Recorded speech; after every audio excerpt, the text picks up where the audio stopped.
ತ್ವಂ ನಹ ಭಾಷಿತುಂ ಅರ್ಹಸಿ. ಇದು ಭಾಗವತದಲ್ಲಿ 2ನೇ ಸ್ಕಂದದಲ್ಲಿ 3ನೇ ಅಧ್ಯಾಯ, ಅಲ್ಲಿ 14ನೇ ಶ್ಲೋಕ. ಅದರ ಪೂರ್ಣ ಪಾಠ ಏತಚ್ಚುಚ್ಛೂಷತಾಂ ವಿದ್ವನ್ ಸೂತನೋರ್ಹಸಿ ಭಾಷಿತುಂ ಅಂತ. ಶೌನಕಾದಿ ಋಷಿಗಳು ಸೂತ ಪುರಾಣಿಕರನ್ನು ಕೇಳುವುದು. ಏತಚ್ಚುಚ್ಛೂಷತಾಂ ನಹ ತ್ವಂ ಭಾಷಿತುಂ ಅರ್ಹಸಿ ಅಂತ. ಇಲ್ಲಿ ಈ ಭಾಷಿತುಂ ಅನ್ನೋದಕ್ಕೆ ಕರ್ಮ ಯಾವುದು ಮತ್ತೆ ಅದರ ಪ್ರಯೋಗ ವೈವಿಧ್ಯಗಳು ಮತ್ತು ಭಾಷಿತುಂ ಅನ್ನೋದ್ರ ವದ ವ್ಯಕ್ತಾಯಂ ವಾಚಿ, ಭಾಷೆ ವ್ಯಕ್ತಾಯಂ ವಾಚಿ ಇತ್ಯಾದಿ ಶಬ್ದ ಪ್ರಯೋಗಗಳು, ಅದನ್ನೆಲ್ಲ ಸ್ವಲ್ಪ ನಾವು ಗಮನಿಸಬೇಕಾಯಿತು.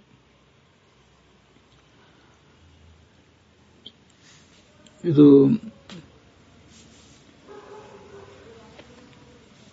ಬೇರೆ ಬೇರೆ ಕಡೆ ಆಂಗ್ ಉಪಸರ್ಗ, ವಿ ಉಪಸರ್ಗ, ಅಭಿ ಉಪಸರ್ಗ ಇತ್ಯಾದಿ ಉಪಸರ್ಗಗಳ ಸಮೇತವಾಗಿ ಪ್ರಯೋಗ ಕಾಣ್ತಿರ್ತದೆ. ಕೆಲವು ಕಡೆ ಭಗವದ್ಗೀತಾದಲ್ಲಿ 2ನೇ ಅಧ್ಯಾಯದ 11ನೇ ಶ್ಲೋಕದಲ್ಲಿ ಪ್ರಜ್ಞಾವಾದಾಂಶ ಭಾಷಸೆ, ನಿನ್ನ ಮನಸ್ಸಿಗೆ ಬಂದಂತಹ ಮಾತುಗಳನ್ನು ನೀನು ಆಡ್ತಾ ಇದ್ದಿ, ಭಾಷಸೆ ಅಂತ ಹೀಗೆ ಪ್ರಯೋಗ ಇದೆ.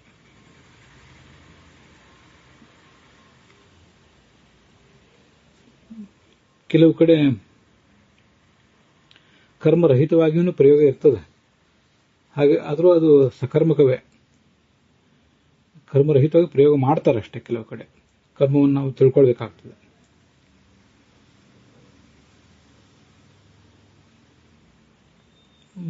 ಇಂದುಮುಖೀಂ ಬಭಾಷೆ ಇತ್ಯಾದಿ ಕಡೆಗಳಲ್ಲಿ ಇಂದುಮುಖಿ ಅಂತ ಅನ್ನೋದು ಕರ್ಮ, ಬಭಾಷೆ ಅಂತ ಕ್ರಿಯಾಪದ. ವಚಃ ಬಭಾಷೆ, ಮಾತುಗಳನ್ನು ಆಡ್ತಾನೆ ಅಂತ ರಘುವಂಶದಲ್ಲಿ ಪ್ರಿಯಾಂ ವಚಃ ಬಭಾಷೆ, ಪ್ರಿಯಳಾದ ಆ ಪತ್ನಿಯನ್ನು ಕುರಿತು ಹೀಗೆ ಮಾತನಾಡಿದ ಅಂತ ಅಲ್ಲಿ ಪ್ರಯೋಗ ಕಾಣಿಸ್ತದೆ.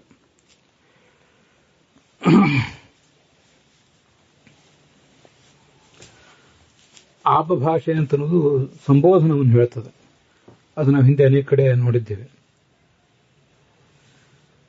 ಆಭಾಷ್ಯ ಸೋತ್ರ ಜನತಾಂ ಶಪಥಾನುವಿದ್ಧಂ ಅಂತ. ಆಭಾಷ್ಯ ಅಂದ್ರೆ ಅಡ್ರೆಸ್ ಮಾಡುವುದು, ಆ ಜನರನ್ನು ಸಂಬೋಧಿಸಿ ಮಾತನಾಡುವುದು ಅಂತ.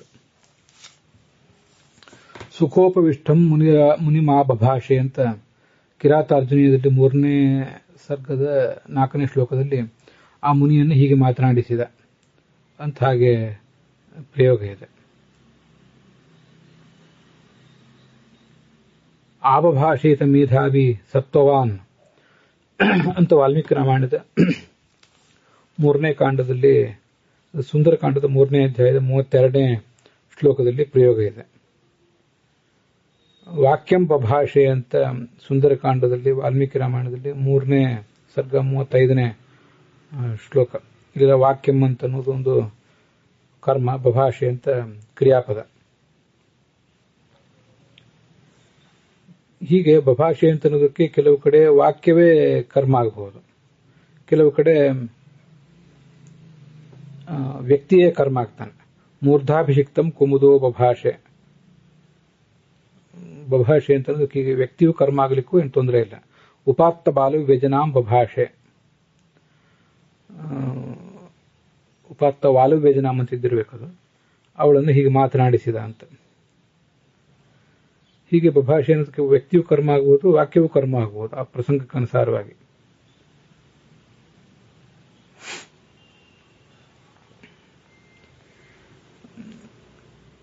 ಅಭಿಭಾಷಸ್ವ ಮಾಂ ದೇವಿ ದೂತೋ ದಾಶರಥೇರಹಂ ಮತ್ತು ಸುಂದರಕಾಂಡ ವಾಲ್ಮೀಕಿ ರಾಮಾಯಣದ 35ನೇ ಸರ್ಗ 72ನೇ ಶ್ಲೋಕ. ನನ್ನ ಜೊತೆ ಮಾತನಾಡು, ಅಭಿಭಾಷಸ್ವ ಮಾಂ ಅಭಿಭಾಷಸ್ವ ಅಂತ.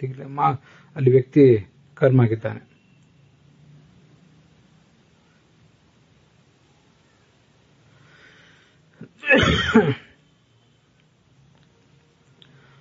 ವಿಶ್ವಾಮಿತ್ರ ಅಭ್ಯಭಾಷತ, ವಿಶ್ವಾಮಿತ್ರ ಮಾತನಾಡಿದ.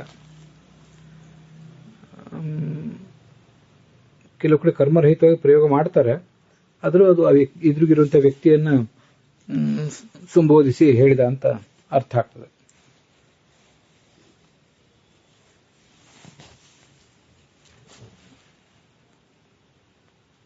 ಹೀಗೆ ಈ ಭಾಷಾಧಾತು ಅಂತ ಅನ್ನೋದೇನಿದೆ ಅದು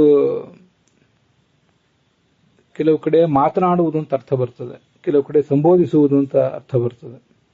ಸಂದರ್ಭಕ್ಕನುಸಾರವಾಗಿ ಒಂದೊಂದು ರೀತಿಯಾದ ಅರ್ಥ ಬರ್ತದೆ.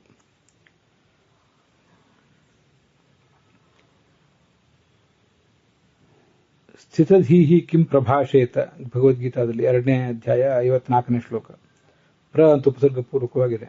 ಸ್ಥಿತಪ್ರಜ್ಞನಾದವನು ಏನು ಮಾತಾಡ್ತಾನೆ, ಹೇಗೆ ಮಾತಾಡ್ತಾನೆ ಇತ್ಯಾದಿ ಅಲ್ಲಿ ಪ್ರಯೋಗಗಳಿವೆ. ತಸ್ಯ ತದ್ವಚನಂ ಶ್ರುತ್ವಾ ವಾಲಿಸೂನುರಭಾಷತ. ಸುಂದರಕಾಂಡ, ವಾಲ್ಮೀಕಿ ರಾಮಾಯಣ 60ನೇ ಶ್ಲೋಕ, 60ನೇ ಸರ್ಗ, ಅಲ್ಲಿ 1ನೇ ಶ್ಲೋಕ. ಅವನು ಮಾತನಾಡಿದ. ಇಲ್ಲಿ ಕರ್ಮರಹಿತವಾಗಿ ಪ್ರಯೋಗ ಮಾಡಿದ್ದಾರೆ. ಆ ರಾವಣನ ಮಾತನ್ನು ಕೇಳಿ ಅಥವಾ ಇನ್ನೊಬ್ರು ಯಾರೊಬ್ರು ಹೇಳಿದ ಮಾತನ್ನು ಕೇಳಿ ವಾಲಿಸೂನುವಾದ ಅಂಗದ ಮಾತನಾಡಿದ. ಶ್ರುತ್ವ ಅನ್ನೋದಕ್ಕೆ ಇನ್ನೊಬ್ಬರು ಯಾರ್ದೋ ಮಾತೇ ಕರ್ಮ, ಅಭಾಷತ ಅಂತ ಇಲ್ಲಿ ಕರ್ಮರಹಿತವಾಗಿ ಪ್ರಯೋಗ ಮಾಡಿದ್ದಾರೆ.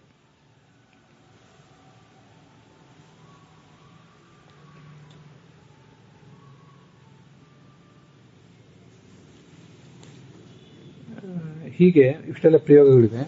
ಇಲ್ಲಿ ಭಾಗವತದಲ್ಲಿ ಇದಕ್ಕೆ ಕರ್ಮ ಯಾವುದು? ಏತತ್ ಶುಶ್ರೂಷತಾಂ ವಿದ್ವಾನ್ ಸೂತನೋರ್ ಹಸಿ ಭಾಷಿತಂ.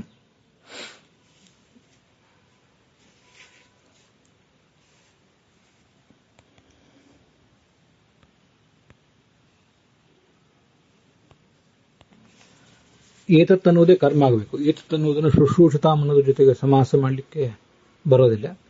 ಶುಶ್ರೂಷತಾಂ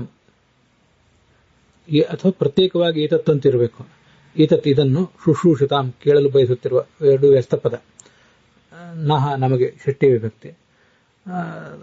ತ್ವಂ ಭಾಸಿತುಂ ಅರ್ಹಸಿ. ತ್ವಂ ನೀನು ಹೇಳಲು, ಮಾತನಾಡಲು, ನಮ್ಮನ್ನು ಮಾತನಾಡಿಸಲಿಕ್ಕೆ, ನಮ್ಮನ್ನು ಉದ್ದೇಶಿಸಿ ಮಾತನಾಡಲಿಕ್ಕೆ ನೀನೀಗ ತೊಡಗಬೇಕು, ನೀನೇ ಅದನ್ನು ಮಾಡಬೇಕು. ಹರಿಕಥೆಯನ್ನು ನೀನೇ ಹೇಳಬೇಕು. ಇಲ್ಲಿ ನಾವೆಲ್ಲ ನಮಗೆ ಗೊತ್ತಿರುವಂತೆ ಹೇಳುವುದು ಬೇರೆ, ಮಾತನಾಡುವುದು ಬೇರೆ. ಕಥೆಯನ್ನು ಹೇಳುವುದು, ಕಥೆಯನ್ನು ಮಾತನಾಡುವುದು ಅಂತ ನಾವು ಹೇಳೋದಿಲ್ಲ. ಇಂಗ್ಲಿಷ್ನಲ್ಲಿ ಕೂಡ ಸ್ಪೀಕ್ ಇತ್ಯಾದಿಗಳನ್ನ ಪ್ರಯೋಗ ಮಾಡುವಾಗ ಬೇರೆ ರೀತಿಯಾಗಿ ಪ್ರಯೋಗ ಮಾಡ್ತೇವೆ. ಸ್ಪೀಕ್ ಅಂದ್ರೆ ಮಾತನಾಡುವುದು, ಟಾಕ್ ಅಂದ್ರೂ ಮಾತನಾಡುವುದೇ. He is talking a story, he is speaking a story ಅಂತ ಯಾರು ಹೇಳೋದಿಲ್ಲ. ಸ್ಟೋರಿ ಅಂತ ಹೀಗೆಲ್ಲ ಪ್ರಶ್ನೆ ಬಂದಾಗ he is telling, he said a story, he is saying a story, ಹೀಗೆಲ್ಲ ಪ್ರಯೋಗ ಮಾಡ್ತಾರೆ. ಇದು ಒಂದು ಹೀಗೆ ಕಥೆಯನ್ನು ಹೇಳುವಂತ ವಿಷಯ ಇದ್ದಾಗ ಅಲ್ಲಿ ಸೇ ಮತ್ತು ಟೆಲ್ ಅಂತ ಹೇಳ್ತಾರೆ ಇಂಗ್ಲಿಷ್ನಲ್ಲಿ. ಮಾತನಾಡುವ ಪ್ರಶ್ನೆ ಇದ್ದಾಗ ಟಾಕ್ ಮತ್ತು ಸ್ಪೀಕ್ ಅಂತಾರೆ. ಕನ್ನಡದಲ್ಲಿ ಕೂಡ ಮಾತನಾಡುವುದು, ಇದು ನಮ್ಗೆ ಗೊತ್ತಿದೆ. ಆದರೆ ಇಂಥ ಕೆಲವು ಕಡೆ ಭಾಷತೆ ಅನ್ನುವುದನ್ನು ಪ್ರಯೋಗ ಮಾಡಿರುವುದನ್ನು ನಾವು ಗಮನಿಸಬೇಕು. ಯಾಕಂದ್ರೆ ವದ ಅಂದ್ರೆ ಹೇಳು, ಭಾಷಾ ಅಂದ್ರೂ ಹೇಳು ಅಂತಾನೆ. ವದ ವ್ಯಕ್ತ ಎಂಬಾಚಿ, ಭಾಷೆ ವ್ಯಕ್ತ ಎಂಬಾಚಿ, ಎರಡಕ್ಕೂ ವ್ಯತ್ಯಾಸ ಏನಿಲ್ಲ. ಸ್ವಲ್ಪ ಹೀಗೆ ಅದನ್ನ ಪ್ರಯೋಗ ಮಾಡ್ತಿರ್ತಾರೆ. ಸ್ವಲ್ಪ ಆ ನಿಯಮಗಳನ್ನು ಮುರಿದು ಸಂದರ್ಭಕ್ಕನುಸಾರವಾಗಿ ಶ್ರೇಷ್ಠರ ಪ್ರಯೋಗಗಳನ್ನ ಗಮನಿಸಿ ನಾವು ಅದನ್ನ ಹೇಳಬೇಕಾಗ್ತದೆ. ಅಂತೂ ಹೀಗೊಂದು ಪ್ರಯೋಗ ಇದೆ ಅಂತ ಅನ್ನೋದನ್ನ ನಾವು ಗಮನಿಸಬೇಕು.